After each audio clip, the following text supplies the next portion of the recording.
मुंबई की एक ऐसी लोकेशन जहां 1 लाख से ज्यादा घर होने के बावजूद रात को एक भी बल्ब नहीं जलता।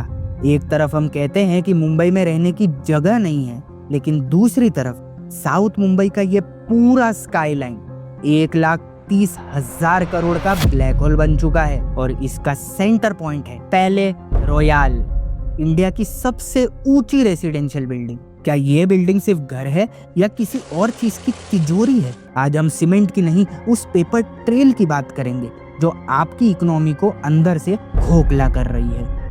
2008 मुंबई के वर्ली एरिया में एक सपना बेचा गया। पहले रॉयल, एक ऐसी इमारत जो 320 मीटर ऊंची थी, इंडिया की सबसे टॉलेस्ट रेसिडेंशियल बिल्डिंग जिसमें 88 फ्लोर्स होंगे। इसका हर एक फ्लैट 50 करोड़ से शुरू होता था। इसमें cinema, cricket pitch, swimming pool, football field, सब कुछ बिल्डिंग के अंदर ही था। ये बिल्डिंग अपनी अमीरी दिखाने के लिए एक स्टेटमेंट थी। इसके पीछे दिमाग था कासलीवाल का, जो एस कुमार जैसे बड़े टेक्सटाइल ब्रांड के मालिक थे।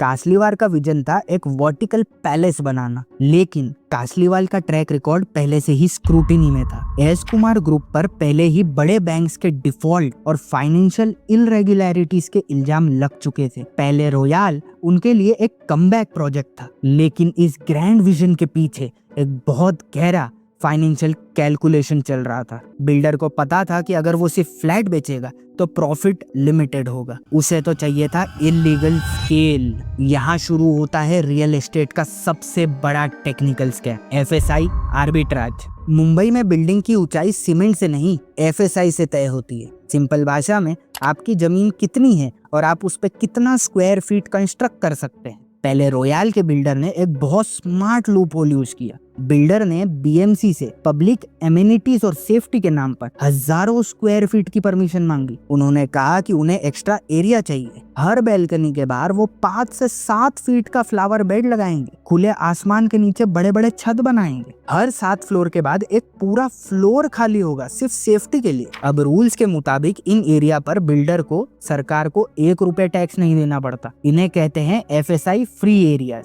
बिल्डर ने पहले रॉयल में लगभग 3 लाख स्क्वायर फीट का एरिया एग्जेम्प्टेड कैटेगरी में डलवा दिया था। ये 30% एरिया सरकार से फ्री में लेने के बाद इसे लोगों को 80,000 रुपए पर स्क्वायर फीट के रेट पर बेचा गया। सोचिए, जिस एरिया का बिल्डर ने 1 रुपए टैक्स नहीं भरा, उसे करोड़ों में बेचा जा रहा था। बायर को बोला जाता कि ओसी आने के बाद ये फ्लावर बेड की दीवार तोड़ देना, आपका बेडरूम डबल हो जाएगा। 2012 में एनजीओ जनहित मंच ने मुंबई हाई कोर्ट में केस फाइल किया। उनका आर्ग्यूमेंट सिंपल था, ये फ्लावर बेड्स नहीं है, ये सीक्रेटली बिल्ड रूम्स हैं। कोर्ट ने इन्वेस्टिगेशन में पाया कि बिल्डर ने रूल की धज्जियां उड़ा दी है। Result, stay order. लेकिन दोस्तों, यहाँ पर एक आम आदमी और एक मास्टरमाइंड बिल्डर की सोच अलग होती है। आपको लगेगा कि बिल्डर डर गया होगा, नहीं, स्टे ऑर्डर बिल्डर के लिए एक शील्ड बन गया। बिल्डर ने बैंक से 900 करोड़ का लोन ले रखा था। जैसे ही कोर्ट का स्टे आया, बिल्डर ने बैंक का इंस्टॉलमेंट देना बंद कर दिया। बिल्डिंग स्टॉल हो गई,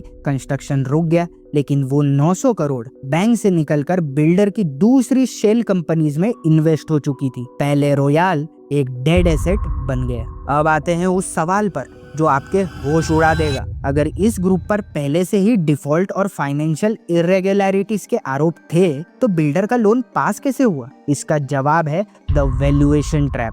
पहले रॉयल में बिल्डर ने एक फ्लैट की कीमत 50 करोड़ रखी। मार्केट में कोई बायर नहीं था, लेकिन बिल्डर ने अपने ही 10 शेल कंपनीज के जरिए फेक बुकिंग्स कराई। जब बैंक के वैल्यूअर बिल्डिंग चेक करने आए, तो पेपर पर 20% फ्लैट सोल्ड आउट देख के बिल्डिंग की टोटल वैल्यूएशन 5,000 करोड़ लगा दी। अब इस आर्टिफिशियल वैल्यूएशन को सच मानकर रूल्स के मुताबिक बिल्डर ने पहले रॉयल को कोलैटरल रख के बैंक से लगभग 900 करोड़ का लोन उठा लिया। ये वही लोन है जो बिल्डर ने बैंक को चुकाने से मना कर दिया था। बट सोचने वाली बात ये है कि कोर्ट केस और लोन में लगभग 2 साल का फर्क था। क्या बैंक को इन 2 सालों में कभी शक ही नहीं गया कि कुछ गड़बड़ है? बिल्डर बहुत स्मार्ट थे, किसी को शक ना जाए उसके लिए उन्होंने लाइट हाउस प्रोटोकॉल का यूज किया। क्या कभी आपने नोटिस किया है, कुछ टावर्स में कोई रहता नहीं है, फिर भी रात को कुछ खिड़कियों में लाइट चलती रहती है, लॉबी एकदम जगमग लगती है, यहाँ तक कि 24/7 सिक्योरिटी भी होती है। आपको देख के लगेगा ही नहीं कि बिल्डिंग बिल्कुल खाली है। यही है लाइट हाउस प्रोटोकॉल।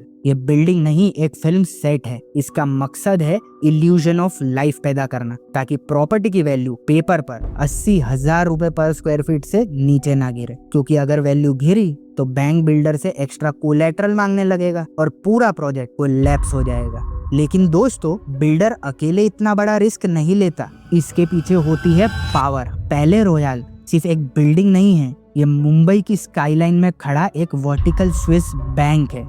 जब किसी पावरफुल बिजनेसमैन को अपना अनअकाउंटेड कैश ठिकाने लगाना होता है तो वो उसे बैंक में नहीं डालता, वो बिल्डर को कैश देता है कंस्ट्रक्शन कॉस्ट कवर करने के लिए। बिल्डर उस कैश से लेबर को पे करता है, रॉ मटेरियल खरीदता है और बिल्डिंग बनाता है। जब बिल्डर बैंक से वो 900 करोड़ का वाइट लोन लेता है तो उसमें से एक बड़ा हिस्सा इन बिजनेसमैन की शेल कंपनीज को वापस कर दिया जाता है। बिल्डिंग खाली है, कोई फर्क नहीं पड़ता, बिल्डिंग स्टॉल है और भी अच्छा है, क्योंकि जब तक बिल्डिंग कंप्लीट नहीं होती कोई ऑडिट नहीं होता। पैले रॉयल जैसे केसेस इन बिजनेसमैन के लिए एक ऐसे सेफ डिपॉजिट वॉल्ट है जहां उनका पैसा सीमेंट और सरिये के बीच में हमेशा के लिए लीगल हो जाता है।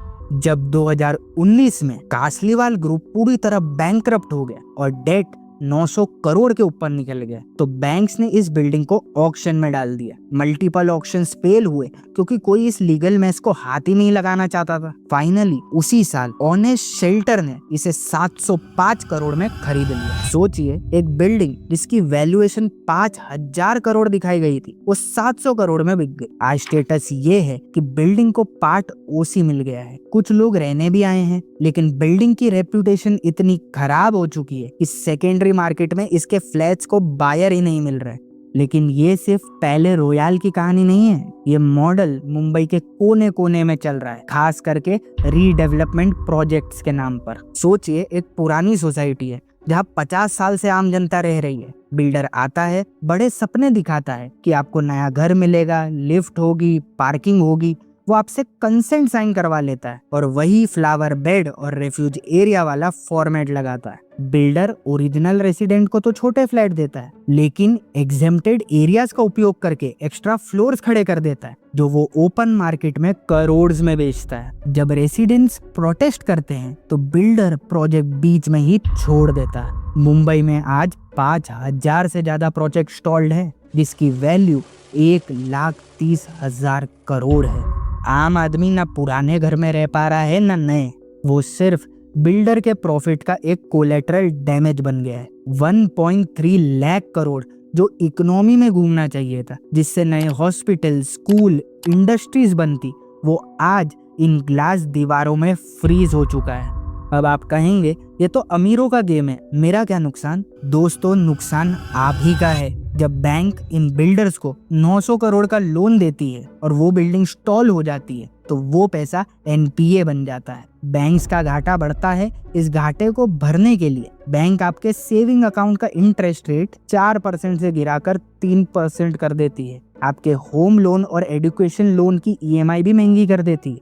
यानी पैले रॉयल की एम्प्टी विंडोज का बिल हर महीने आप अपनी ही मेहनत की कमाई से भर रहे हैं। मुंबई की स्काईलाइन तरक्की नहीं दिखा रही, वो हमारे बैंकिंग सिस्टम की लाचारी दिखा रही है। अगली बार जब आप साउथ मुंबई के सीलिंग से गुजरे और पैले रॉयल को देखें तो ये मत सोचिएगा कि वहाँ कौन रहता है, ये पूछिए कि किसके सपनों को मार के ये इमारत खड़ी की गई है। अगर आपको लगता है कि ये इन्वेस्टिगेटिव ज्ञान जरूरी है तो वीडियो को शेयर कीजिएगा और कमेंट में बताइएगा, क्या सरकार को इन गोस्ट टावर्स को ऑक्यूपाई करके अफोर्डेबल हाउसिंग में बदल देना चाहिए?